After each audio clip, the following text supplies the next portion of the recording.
ঈদের নামাজ পড়েই আমি ঢাকা শহরের বিভিন্ন সিনেমা হলে ঢু মেরেছি। যেসব সিনেমা হলে রানা পাগলা ছবিটি চলছে সেসব হলে তিশাকে দেখার পর দর্শকদের মাঝে যে উন্মাদনা দেখেছি তাতে আমি বিস্মিত হয়েছি। একজন সিনেমার নায়িকার জন্য এ এক পরম সৌভাগ্য। দর্শকের এই ভালোবাসাই পারে একজন অভিনয়শিল্পীকে আলোচনার শীর্ষে নিয়ে আসতে। তিশাকে নিয়ে কথাগুলো বলছিলেন বাংলাদেশি চলচ্চিত্রের জনপ্রিয় নায়ক শাকিব খান।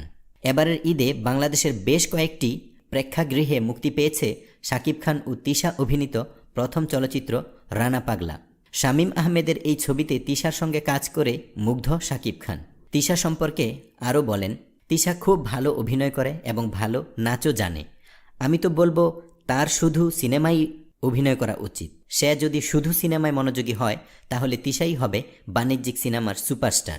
সিনেমায় নিয়মিত হওয়ার আগে তিশাকে সব ধরনের নাটকের কাজ ছেড়ে দেওয়ার পরামর্শ দিতে চান শাকিব। তার মতে একজন সিনেমার অভিনেত্রীকে টেলিভিশনের পর্দায় হরহামেশা দেখা গেলে সিনেমার পর্দায় তার আবেদন কিছুটা কমে যায়। সিনেমা হলে দর্শকেরা তখন টাকা খরচ করে তাকে দেখতে যান না। টেলিভিশনে নিয়মিত কাজ করলে একজন সিনেমার অভিনেত্রী দর্শকের কাছে অনেক বেশি সহজপ্রাপ্য হয়ে যান।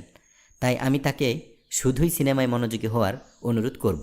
উল্লেখ্য, ছোট পর্দার জনপ্রিয় অভিনয়শিল্পী তিশা অভিনীত প্রথম চলচ্চিত্র মুস্তফা সরোয়ার ফারুকীর থার্ড পারসন সিঙ্গুলার নাম্বার। এরপর একই পরিচালকের টেলিভিশন ছবিতে কাজ করেন তিনি।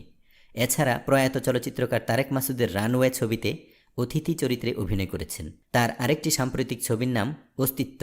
বিনোদন জগতের নিত্য নতুন খবরাখবর পেতে বিডি হিটস চ্যানেলটিতে সাবস্ক্রাইব করার জন্য আপনাকে আন্তরিক ধন্যবাদ।